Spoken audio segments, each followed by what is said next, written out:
स्वागत है मेरे चैनल में आपका। आज हम जो बात करेंगे इम्यूटेबल एक्स के बारे में करेंगे। ये इम्यूटेबल एक्स बेसिकली है क्या और वो क्या काम करता है।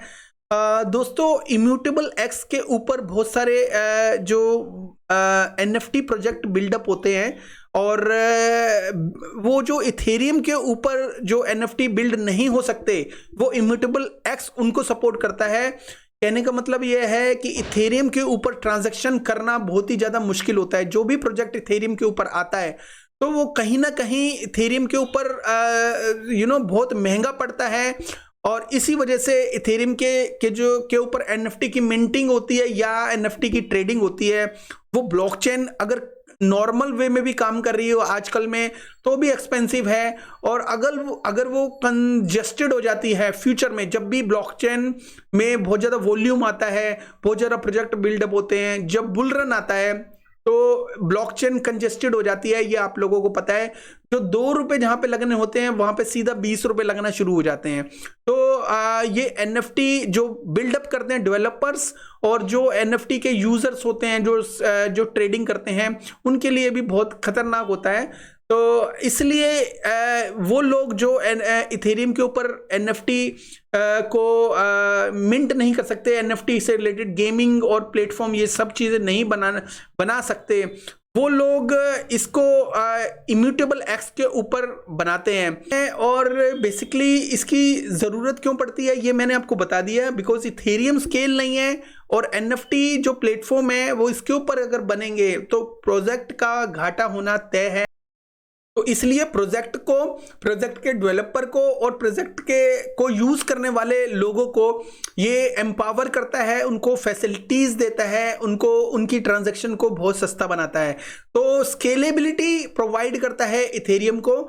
इनका एक IMX टोकन भी है और वो टोकन बेसिकली इसके ऊपर जो गवर्नेंस होते हैं और गवर्नेंस होने के साथ साथ इसके ऊपर जो भी ट्रांजैक्शन होती है उसकी फीस के रूप में, स्टेकिंग के रूप में वैलिडेटर जो होते हैं इसको होल्ड करके रखते हैं, स्टेक करके रखते हैं।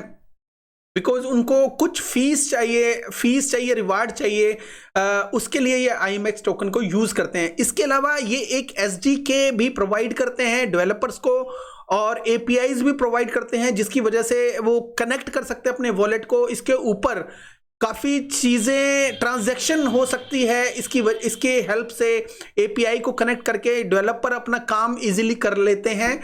तो उन चीज़ों के लिए भी ये अपना टोकन बोलते हैं डेवलपर को, भाई ये बाय करना पड़ेगा और उसके बाद ही सब कुछ होगा। तो SDK जो किट होती है वो भी इसी टोकन में बेचते हैं। तो दोस्तों, इसके ऊपर काफ़ी सारे प्रोजेक्ट ऑलरेडी इनकी जो मार्केट प्लेस के ऊपर लिस्टेड है, बहुत सारे NFT लिस्टेड है। और हम ये कह सकते हैं इसके साइड में जो गेम्स चल रही है जैसे इल्यूवियम, कोड्स अनचेंड, कॉन्ग्रेगेट और गार्डियंस करके है, एम्बर स्वॉर्ड करके है और इल्यूवियम ऑलरेडी हमने बोल दिया। तो ये सारी गेम्स के जो NFT हैं वो यहाँ पे आप मार्केट प्लेस में जाके सर्च आउट कर सकते हो। If you want to buy, यहाँ से बाय भी कर सकते हो, कोई प्रॉब्लम नहीं है। तो दोस्तों, कहीं ना कहीं ये जो प्रोजेक्ट है बहुत अच्छा है। किसके लिए अच्छा है? जो लोग मिंटिंग और NFT और गेमिंग प्लेटफॉर्म के ऊपर हैं तो उन लोगों के लिए ये जो प्रोजेक्ट है बहुत अच्छा है। अब जाते हैं इनका जो IMX टोकन है, इसका यूज केस तो मैंने आपको बता दिया। IMX टोकन का जो सबसे पहले मैं इसको अनलॉकिंग बता दूं कि इसकी अनलॉकिंग, इसका जो टोटल जो टोकन है 2 बिलियन है और इसकी अनलॉकिंग आज के टाइम में होनी है। मतलब 2 दिन के बाद इसकी अनलॉकिंग है और अनलॉकिंग होने के बाद ये प्रोजेक्ट थोड़ा सा डाउन आ सकता है। अब ये जो इसकी अनलॉकिंग थी, जो स्टार्टिंग में इसकी अनलॉकिंग जब ये प्रोजेक्ट आया था तो ये 2011 मतलब नवंबर में 2021 में आया था और उसके साथ साथ इसकी थोड़ी अनलॉकिंग स्टार्ट हो चुकी थी। और यहाँ पे अगर देखा जाए तो ऑलमोस्ट 20% के आसपास इसकी अनलॉकिंग हुई है। मतलब इसके जो टोटल अनलॉक जो लॉक्ड टोकन थे उसका 20% के आसपास यहाँ पे अनलॉक हो चुका है। एक जस्ट एन आइडिया बता रहा हूँ दोस्तों। और आने वाले टाइम में आप इसको जो टोटल जो सर्कुलेशन में 825 मिलियन टोकन टोटल सर्कुलेशन में आप देख पाएंगे। इसमें जो वीडियो में मैं आपको जो भी बोल रहा हूँ वो बिल्कुल भी फाइनेंशियल एडवाइस नहीं है। और अगर आप इसमें इंटरेस्ट ले रहे हैं या इसमें बाय कर रहे हैं तो आप इसको थोड़ा सा अनलॉकिंग फीचर्स को देख लें। इसमें अनलॉकिंग बहुत ही तेजी से हो रही है और बढ़ती चले जा रही है डे बाय डे। और सबसे ज़्यादा जो अनलॉकिंग है वो इकोसिस्टम फंड है, जो इकोसिस्टम का डेवलपमेंट के लिए फंड है, वो उसकी जो क्वांटिटी है वो बहुत ही ज़्यादा है। इसके अलावा eco project development, private sale और इकोसिस्टम डेवलपमेंट और पब्लिक सेल फाउंडेशन रिजर्व भी इसके अंदर आते हैं, वो भी धीरे धीरे अनलॉक हो रहे हैं। और ये सारे के सारे टोकन की जो लास्ट डेट है दोस्तों, लास्ट ये 2025 में अनलॉक हो जाएगा। मतलब ये समझ लो कि जो लास्ट इसकी है 2026 में फर्स्ट मंथ में अनलॉकिंग है। तो अनलॉकिंग होने के बाद हो सकता है इसके अंदर बहुत ही जबरदस्त एक बुल रन आए, लेकिन 2025 के बाद हो सकता है डंप भी आना शुरू हो जाए। लेकिन क्या हमें इसमें पार्टिसिपेट लेना चाहिए? तो दोस्तों इसके लिए पार्टिसिपेशन के लिए हम ये देखते हैं कि इसका जो प्राइस है 39 सेंट चल रहा है।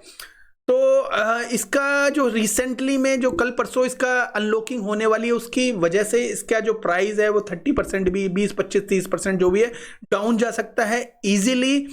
और जो लोग इसको बाय करने की सोच रहे हैं वो थोड़ा रुक जाएं, थोड़ा सा पेशेंस रखें, ये आपको और ज़्यादा सस्ते में मिलेगा।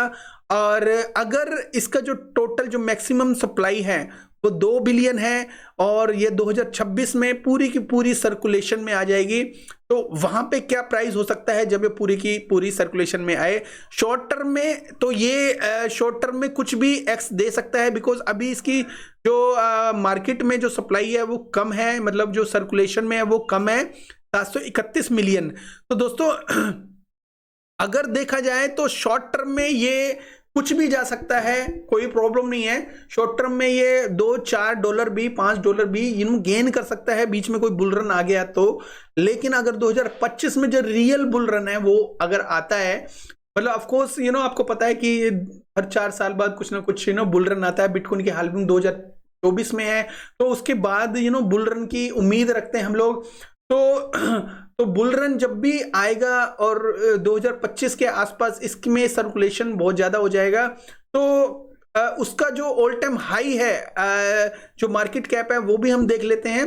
मार्केट कैप जो ऑल टाइम हाई इसका गया था 1.7 बिलियन, तो 1.7 बिलियन गया था। और जिसकी वजह से जो अगर प्राइस अगर देखते हैं तो $9 के आसपास गया था। क्या ये $9 फिर दोबारा से 2025 में जा सकता है? शॉर्ट टर्म में ये 2025 शॉर्ट टर्म में भी देखा जाए तो जाना बहुत मुश्किल है, बिकॉज शॉर्ट टर्म में भी इसका जो मार्केट कैप है वो 1.7 बिलियन तो होने नहीं वाला। कुछ बड़ा ही करेगा तो हो सकता है $1 चला जाए, बट मुझे नहीं लगता कि ये जाएगा। बट अगर आप इसको बुल रन में एक सोचते हो कि भाई कितना जा सकता है, तो हम इसको 4 बिलियन भी देखते हैं कि भाई 4 बिलियन जा सकता है फॉर लॉन्ग टर्म। 2025 में इसका जो मार्केट कैप है 4 बिलियन अगर जाता है तो इसका जो प्राइस होगा दोस्तों 2026 के आसपास $2 का बनता है। ठीक है, जब ये $2 का प्राइस अचीव कर लेगा तो समझ लो, और इसका जो पूरी मार्केट कैप अनलॉक हो जाएगी। ठीक है, मार्केट कैप पूरी की पूरी मार्केट में आगे सर्कुलेशन में आ जाएंगे सारे के सारे इसके, और जो अनलॉक्ड टोकन है वो लॉक होके जब आपको 2026 में इसका जो प्राइस में हो सकता है, अगर 4 बिलियन के आसपास गया तो $2 मिलेगा आपको। ठीक है, मुझे नहीं लगता $2 एक बहुत ही बढ़िया प्राइस है, क्योंकि अभी ये 39 सेंट का है। मेरे हिसाब से ये बहुत अभी नीचे जाएगा, जब नीचे जाए जब बाय कर सकते हो। अभी बाय करने का मुझे नहीं लगता लॉन्ग टर्म में कुछ फायदा होगा। शॉर्ट टर्म में थोड़ा बहुत फायदा हो सकता है, बट लॉन्ग टर्म में इसमें मैं फायदा देख नहीं रहा। अभी 7 मिलियन के आसपास है, 8 से 9 मिलियन हो सकती है इसकी सर्कुलेटिंग सप्लाई, तो उसके हिसाब से ये $1 शॉर्ट टर्म में जा सकता है, कोई प्रॉब्लम नहीं है। लेकिन लॉन्ग टर्म में इसको अगर कंसिडर कर रहे हैं तो मुझे नहीं लगता किसी भी तरह से लॉन्ग टर्म में $1 भी इवन बहुत ही ज़्यादा मुश्किल है। ठीक है, तो ये छोटा सा रिव्यू था दोस्तों इम्यूटेबल एक्स के बारे में। आई होप आप समझ चुके होंगे, और थैंक यू वेरी मच मेरा वीडियो देखने के लिए। Have a good one, take care, bye bye.